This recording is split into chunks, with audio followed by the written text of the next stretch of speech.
Hey guys, welcome to this is now going to be my annual birthday live stream. I've decided. I think the first time I did a live stream was on my birthday in, what year were we in? 2025. It was in my birthday in 2024 when I turned 35, and now I've hit 36. I don't know, 36 feels quite a lot older than 35, and also I'm starting to see these. Anyway, I'm not going to draw attention to the things about me that's looking a bit older. But I'm seeing some nice happy birthday messages that were already there as well. So I wanted to hop on here because basically, when I did my first live stream a year ago today, I think this is my 16th live stream that I've done. And I just really liked hopping on here, and it was just like a fun thing to do. I'm just seeing that someone is saying there's an edit of me on TikTok. I have to see this edit of this TikTok as well. I would absolutely love to see this.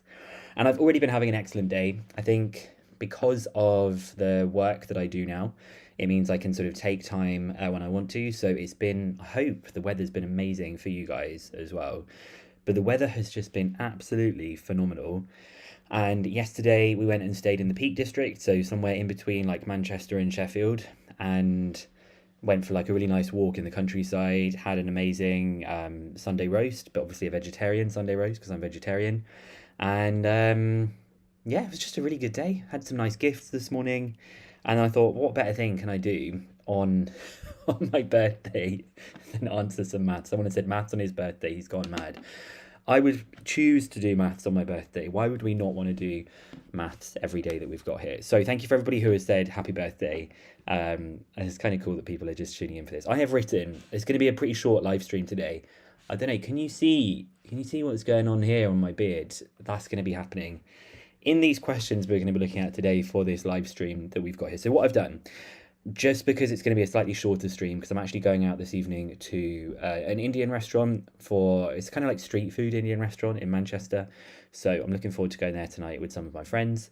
But I thought before that, I'll answer these three questions. So I've written these three questions really as just a bit of a rehearsal of like getting into the habit of doing a lot more question writing. So we are going to be doing one stats question, one mechanics question, and one pure question. I should think we'll probably be on here for about 30 minutes, but it's just a good little like preview of what I think, I don't know, just some questions that I've written. So we're going to dive straight in with these. I think I've got my calculator with me. And of course, they're all birthday themed questions that I've written here. So my first question says, it's not really based on real life. Mr. Bicen believes that there is a 70% chance that he will like the gift that someone gives to him for his birthday. Each year, he receives 10 gifts. First of all, we're going to find the probability that he likes at least 8 gifts this year. So if you can tell me a bit about what you think I'm going to do to model this situation, what do you think I'm going to be doing as like the model for this particular question that we've got here? And then I'm going to just dive straight in and get my calculator ready. Yeah, while we're doing this. So this is obviously going to be an opportunity for us to look at doing a binomial distribution. So you don't have to write this part down, but if I'm going to say, let x be the number of presents that I like, the number of presents, or gifts, I should say, let's keep the same language of the question, the number of gifts Mr. Bicen likes. Now, you don't have to ever write this sentence down, but I quite like doing it because it just reminds me of what x is actually representing throughout the question. Makes it a bit easier to kind of keep track of all the things that are going on. So we're going to say that x has a binomial distribution. There are 10 gifts that are being received. The probability I like a gift is 0.7. And we're trying to find the probability that x is greater than or equal to 8. Now, if you have the graphics calculator, you can go in and do that right away. If you don't have the graphics calculator, it's 1 minus the probability that x is less than or equal to 7.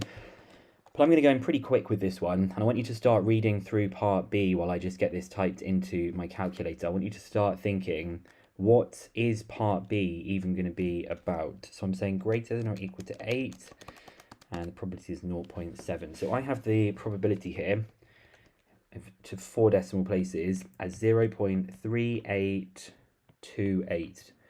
Lots of people have been asking me about this recently.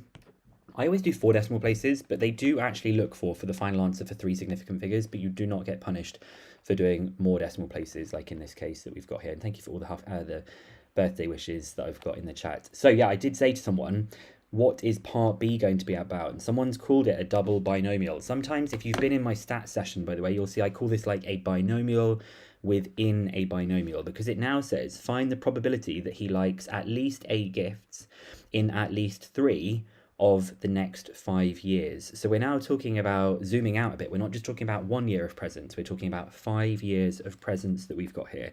Again, you don't need to write this, but I quite like saying, I'm going to say let y be the number of years,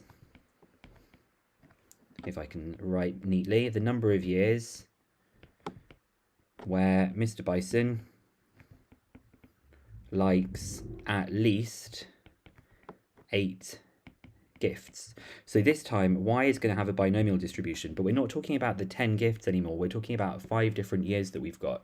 So we're identifying that this is a sort of within, it's like a binomial happening within a binomial. So we're talking about the next 5 years, and the probability that I will like at least 8 is 0.3828, and that'll be more than enough sort of detail to be able to get the marks. This obviously I've made the question up, so I'm going to give myself the marks either way.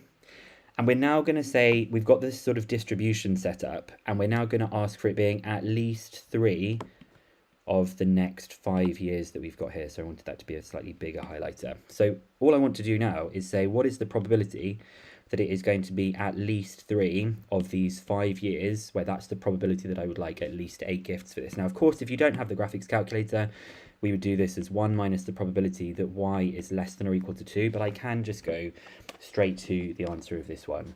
Yeah, Josh, you've said, can you use the exact value from your previous answers or just 4 decimal places? You can do whatever you want, because to be honest, when we round it here, they will always give you that sort of generosity in the mark scheme for this. Okay, so don't worry too much about whether you use the rounded version or the exact version. So as long as I've typed everything into my calculator correct, I'm saying it's at least 3 with 5 trials and a probability of 0.3828. I believe this to 4 decimal places is 0.2882 to 4 decimal places. But if in doubt, you can always give your answer to 3 significant figures, and then that kind of means it doesn't really matter if you've done much rounding like earlier on in the question. It kind of like should work out for this kind of stuff. Okay, so what was I going to say here? So the next part is going to criticize the use of a binomial distribution to model this scenario. So I would love to see as much as I can in the chat here of what feels like a good criticism for modeling this scenario as a binomial distribution. I've seen 2 excellent answers already. So K134 says the probability of liking gifts probably not going to be independent to liking another gift. It might be 1 year I've sort of said and made it really, really obvious that I love, I don't know, something to do with Zelda. You'll know I like Zelda, Legend of Zelda. So I might get like a lot of gifts 1 year and they might not be independent of each other. Also, it could be that like they're not independent because if they're coming from my friends and family, they might be talking to each other as well. Jake has said the probability is unlikely to stay the same because as people over the next 5 years, you know, that probability might increase. People might start to know a little bit more about what I like. So I think any of those things, I think I'm probably going to go with that the probability is unlikely to remain constant. Or you could talk about the independence ones. I'll say there's a chance that friends and family get better at picking gifts. Or maybe we could also criticize and say I might not get 10 gifts every year. I don't know. I've never counted my gifts and I never would do that. But as you get older, it's weird. Like birthdays don't feel like as big a deal. Like I used to do like big parties. I used to love celebrating things for my birthday. I have been a little bit more low key with stuff to do with my birthday recently, but this is my version of now doing a bit of a celebration. What have I got? I've got a lot of people who are coming along to watch this. So it's pretty good times for me. So now it says for part D of the question, it says, this year Mr. Bicen liked all 10 gifts that he received. As a result, he believes that his friends and family know his preferences better and that the chances he will like a present given to him is now greater than 70%. Test at the 5% significance level whether Mr. Bicen's belief is supported, clearly stating your hypotheses. So I'm going to need another blank page for this. I might as well add this in here.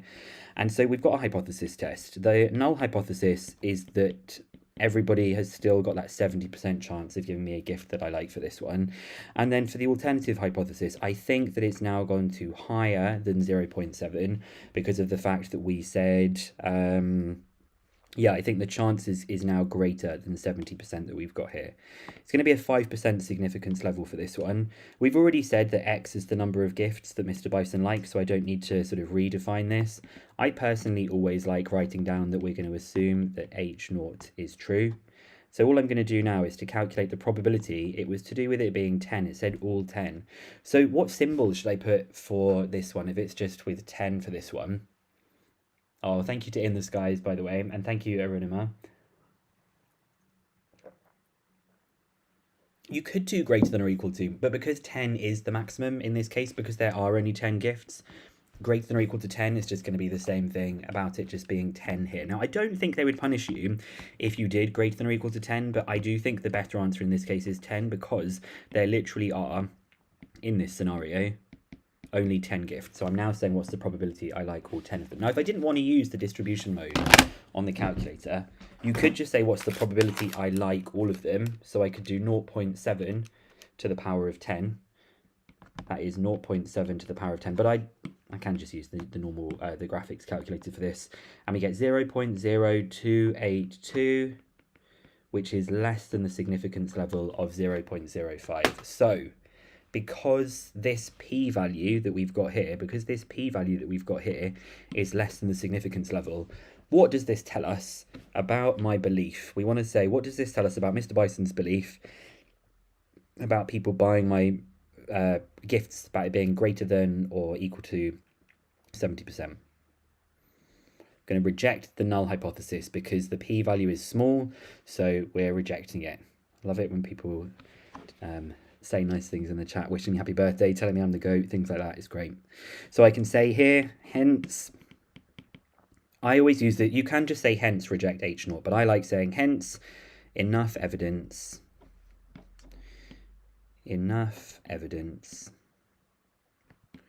to reject H0. Make sure you put it in context. Mr. Bicen's belief is supported. Preferences, or sorry, the chance of liking a present is higher than 70%. Chance of liking is greater than 70%. You probably don't need that last part about it being greater than 70%, but I like to kind of give as much detail with that. Oh, happy birthday to Whippo for yesterday. No, these questions, this one could be an AS question, but the next one is one that would need to be an A2 question. I just literally wrote them very quickly and I was like, let's just do a few like birthday themed questions that we've got for this. So that was the stats question that we've got there. I think we're going to now have a quick look at a mechanics question. So it says, Mr. Bicen takes his favourite gift from this year and places it on a rough slope that is inclined at an angle of alpha to the horizontal, where tan alpha is 3/4. So probably the first thing I'm going to do is I'm going to get myself a diagram drawn. I'm going to put my gift on the slope like this. And I don't think there's much else that we need. I'm probably going to just put its weight in. They haven't told me anything about the mass. And we have that the normal reaction is here. But I do need to remember that it's a rough slope. And we were told that tan alpha is 3/4. So if tan alpha is 3/4, we should be able to work out what sine and cos alpha are. If you haven't seen this before, I'm sure you have done if you're watching this on my channel. This is the opposite and this is the adjacent, which means we can say this is 3, this is 4, and this is 5. So we can very quickly build up what sine alpha is, which is the opposite over the hypotenuse, which is 3/5. I personally quite like to use that as 0.6. I just find it a bit easier to type in the calculator. And then cos alpha is the adjacent over the hypotenuse, which is 4/5, which is 0.8. I think that's going to be useful now for this question that we've got here. So what do we have on this part here? We have now got, given that the particle is on the point of slipping down the slope, find the coefficient of friction between the particle and the slope. So it's on the point of slipping down, which means that the friction has reached its maximum value. It's mu r that we've got there. So it's really important when they say it's on the point of slipping. What else do you think that could have been written in this question that would have indicated that it was on the point of slipping or that friction had reached its maximum? Is there a different kind of piece of language that could be written like that? How else could it have been written? Very good, limiting equilibrium. So this means it is in limiting equilibrium.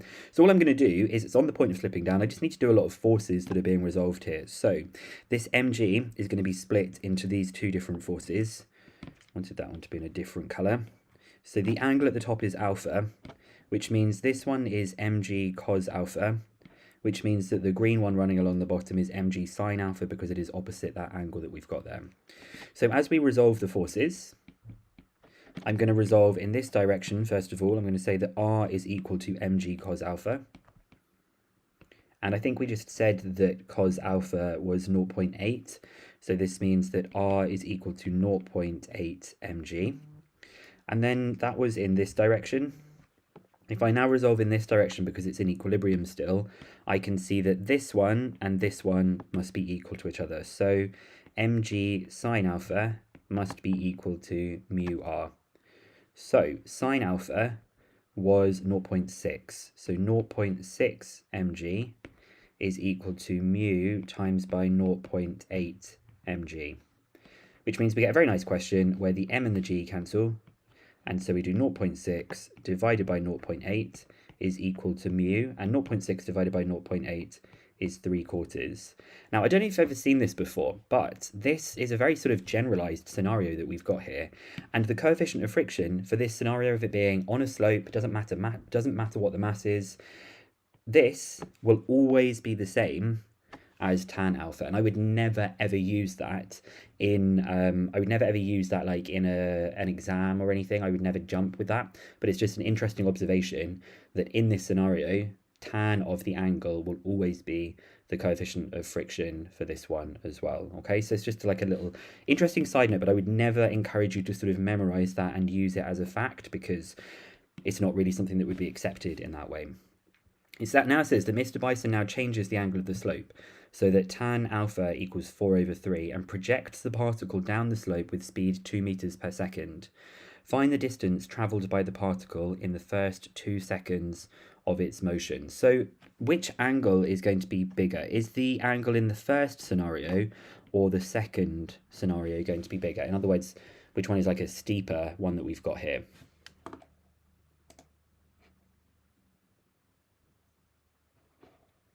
So which one do we think is going to be steeper, that yellow one or that blue one with like the bigger angle that we might have?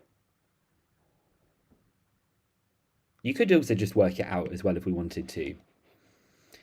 Yeah, the second one is going to be steeper. So it's actually going to be accelerating down the slope in this case for the second scenario. So with this one that we've got, it's going to be really similar to the previous part.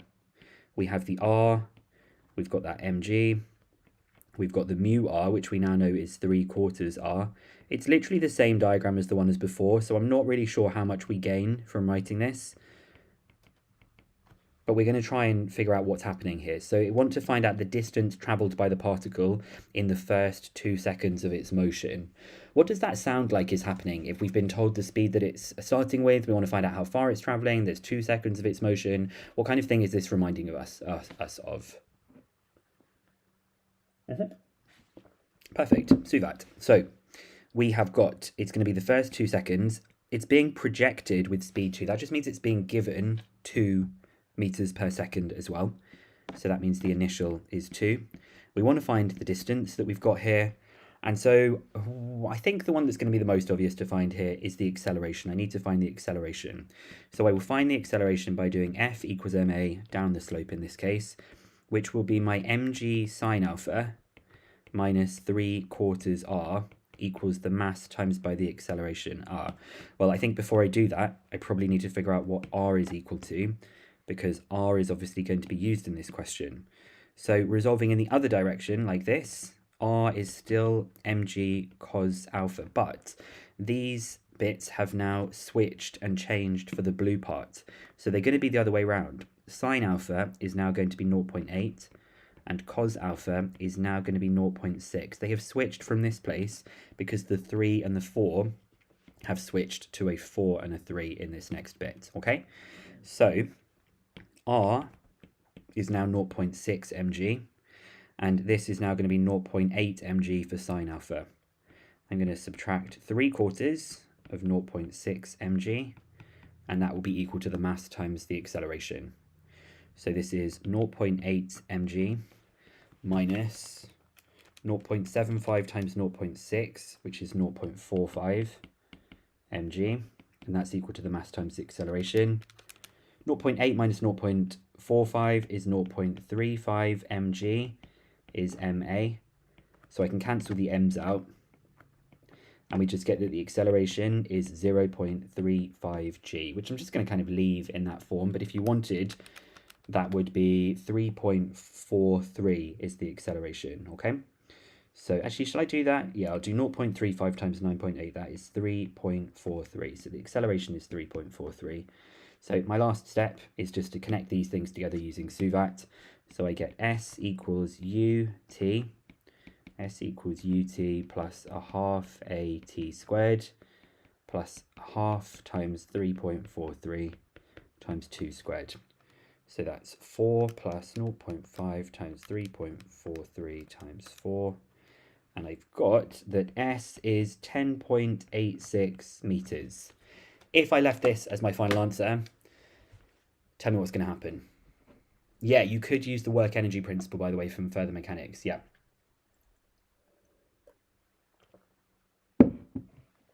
So would I get the final? Is this the correct answer? Is there anything that's wrong with this? Yep. I'm probably going to lose the A1 mark because it's not been rounded to 3 significant figures. I think that only happens once per paper, but we should say that it's 10.9 meters to 3 significant figures. They would also accept 11 meters to 2 significant figures as well. Okay, so just on the last question, it's going to be a pretty quick live stream just because I wanted to sort of jump on here and just sort of tell everyone it was my birthday and get some birthday attention. That's why I'm here. It's not why I'm here, really. I thought it'd be nice to do this. 3 significant figures or 2 significant figures for this. So I talked about my grey beard, and we're going to probably add in a part C of this to like criticize the model as well, because this is still birthday themed. Mr. Bicen has noticed some grey hairs in his beard now that he is growing older. He believes that the rate of increase of grey hairs in his beard is proportional to the number of grey hairs in his beard. Exactly 3 months ago, he noticed that there was 1 grey hair. This is already a lie because I've had them for a long time. Currently, there are 20 grey hairs. This is also a lie because there's definitely more than 20 grey hairs. And then the first thing we're going to do is by letting X represent the number of grey hairs and T represent the number of months since the first grey hair was noticed, find an equation for X in terms of T. So what do we think the theme of this question is? And there's 2 answers that I would be accepting here. What do we think the maths is? Like, what's the chapter or the maths that this is going to be for this question? There are 2 things that I would accept for this. I'm going to have a sip of my water so I get a chance to see what's going on in the chat as well. Yeah, so one of the things is definitely differential equations. Definitely differential equations. There is another one which is maybe a bit too much of a leap to kind of get to, but we'll kind of see it as we come up to in this point. And actually the message that was suggested by K134 is like logarithms. It kind of is something to do with logarithms, but it's not logarithms. Yeah, it's something. It is going to be exponentials because we'll come back to this in just a second. But let's go to this sentence that I think is the most important one. He believes that the rate of increase of grey hairs in his beard is proportional to the number of grey hairs in his beard. So this is going to be that dx dt is proportional to. So what should be on the right hand side? What should be on the right hand side for this, do you think?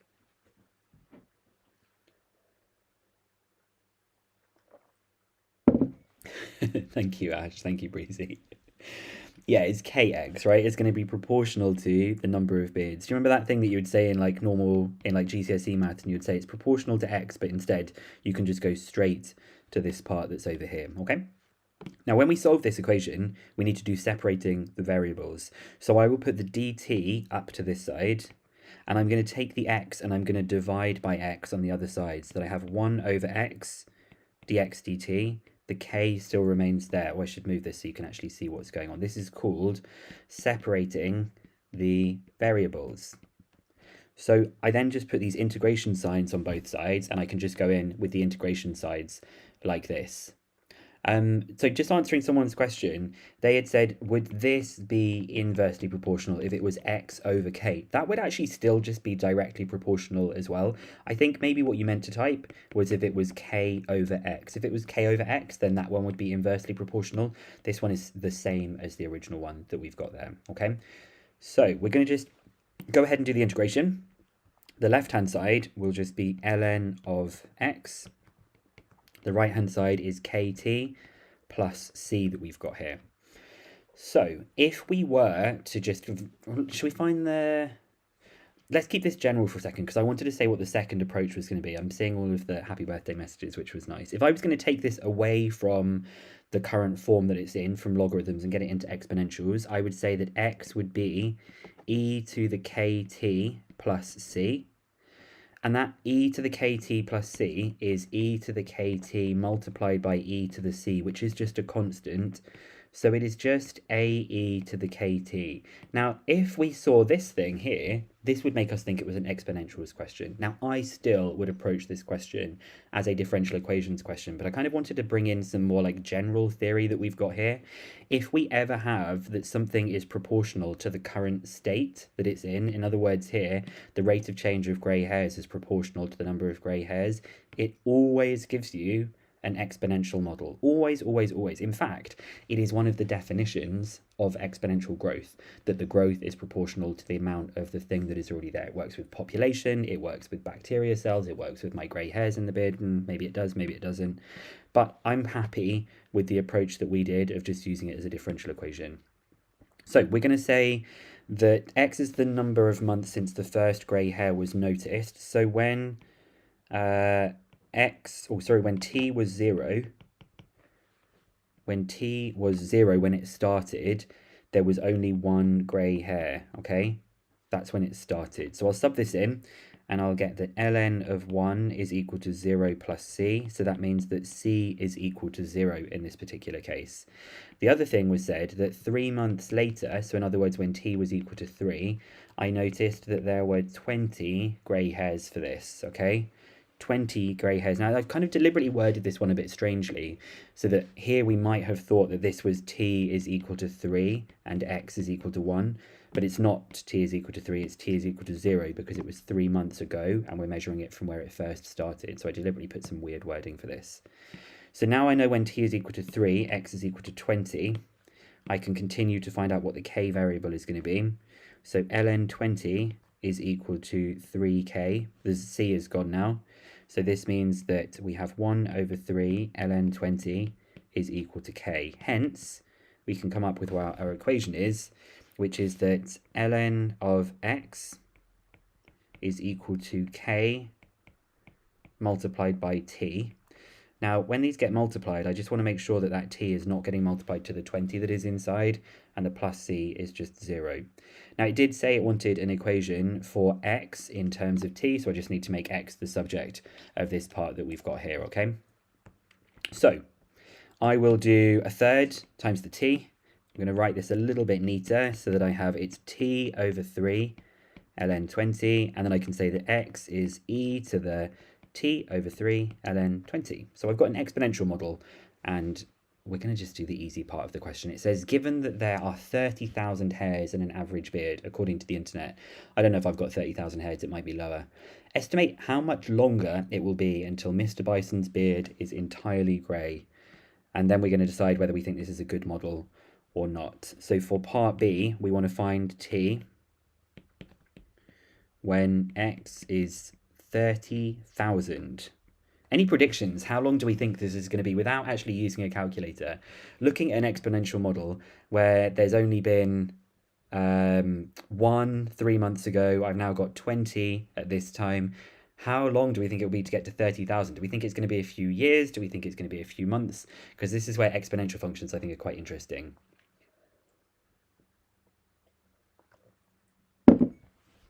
And I'll begin getting this typed into my calculator. So we get 30,000 is e to the t over 3 ln 20. Because it's actually quite hard to predict this stuff. It feels like it's going to be like a long way away, right? Let's actually see when it is. So I'm going to do ln of 30,000 is equal to t over 3 ln 20. So I'm going to triple both sides. So I get 3 ln 30,000 is t ln 20. And I'll do 3 ln of 30,000 divided by ln 20. And this should give me the number of months. So ln of 30,000 times 3 divided by ln 20.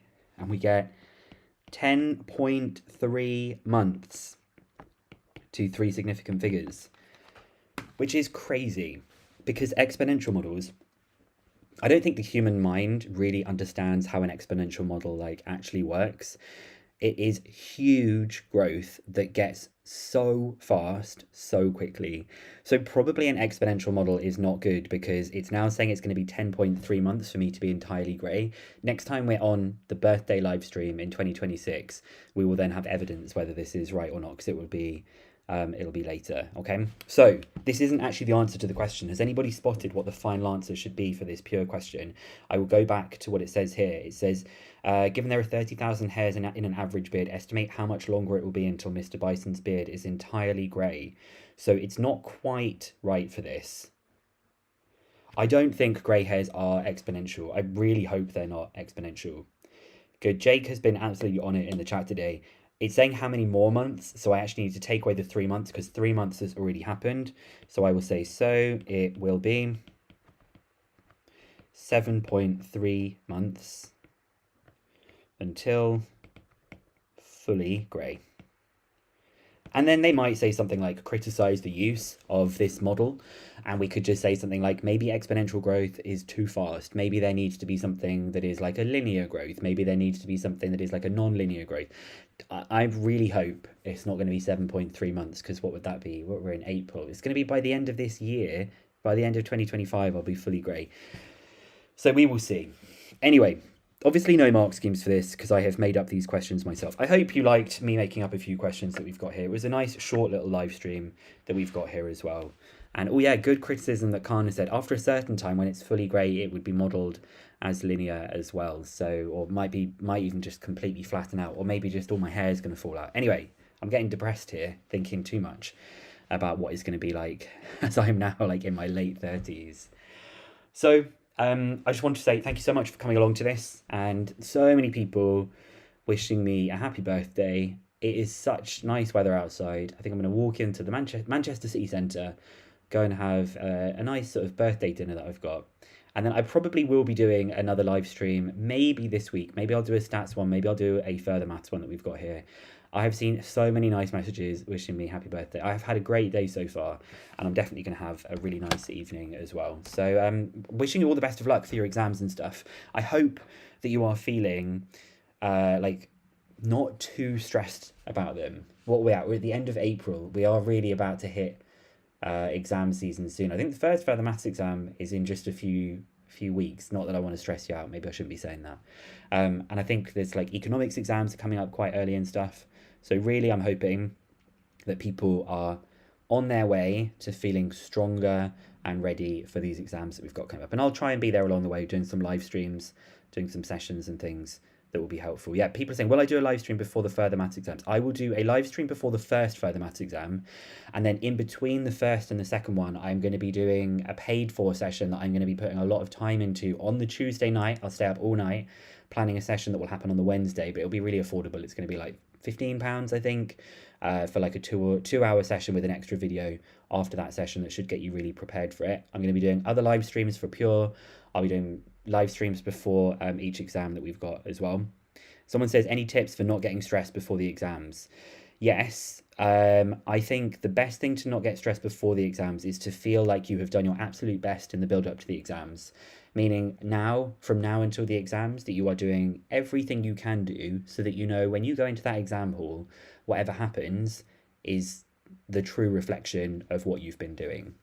And that might seem a bit scary, but it should motivate you to really do your best over these next few weeks, because there's nothing more satisfying than doing an exam and being like, yeah, there were some things that were really hard and I didn't get those bits, but I did my best.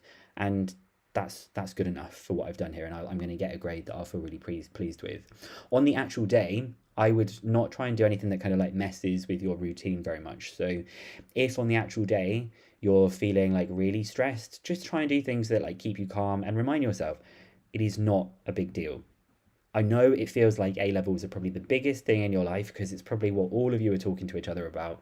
But in the grand scheme of life, it is not going to be the most important thing. It'd be great if you can get to university and you can get grades that you feel happy with, but there's no point in making yourself feel unnecessarily stressed when actually being stressed isn't going to make you perform better. That's my genuine belief on this kind of stuff. What else have we got here? How long should you revise, and should I revise for maths? Honestly, because I don't know how with maths. It's really hard. I find it difficult to answer questions about how long you should revise because it's going to be so dependent on you individually. So I don't want to give too much of like an insight on that one, but just kind of like keeping on top of your revision and doing as much as you can do. Okay, I'm going to probably wrap it up here because I've just seen the time as well. Oh, that's so nice that Pranav has said that you did a couple of the paid sessions and they were really useful. And you got your first offer. That's brilliant. Okay, fantastic. The next, I probably should do some, I should schedule when the lives are actually going to happen. The reason I kind of don't schedule them is because I'm often going down to like London and seeing my family, and I need to just actually like fix in these are the times that I'm doing stuff. So I'll try and make a bit of a plan when I'm going to do these things. Anyway, thank you so much for coming to this live session. Thank you for wishing me a happy birthday. If you do want to access these annotated slides, they will be in the link that is in the description. And yeah, just thank you so much. There's a lot of comments I haven't replied to yet, but I've got some comments that I do need to reply to as well. Someone says, what mark do we have to get in further maths to meet? If anybody beats my further maths mark, I'll do like I should do like an online like meeting with them. We should do like a live stream of people destroying, like saying like I destroyed Bice Maths, I beat him in all his further maths exams. That would be amazing. Breezy's saying he's going to beat me. Well, we'll see about that. We will see. It depends on the module. If you're going to do D1, there's a chance of beating me in D1, but there's not much chance of beating me in core pure or in further mechanics. Those are my strength ones we've got there. Maybe I should at some point do like a teacher versus student one. That would actually be really fun. That would be really fun. Anna, you should be using exam papers, exam questions as much as possible to get yourself for that revision. Okay. I've just seen Awan's joined as well. Hello, Awan. Thank you for the birthday wishes as well. Okay. Have a good evening, guys. I'll see you later. Thank you so much. Bye-bye. Thank you.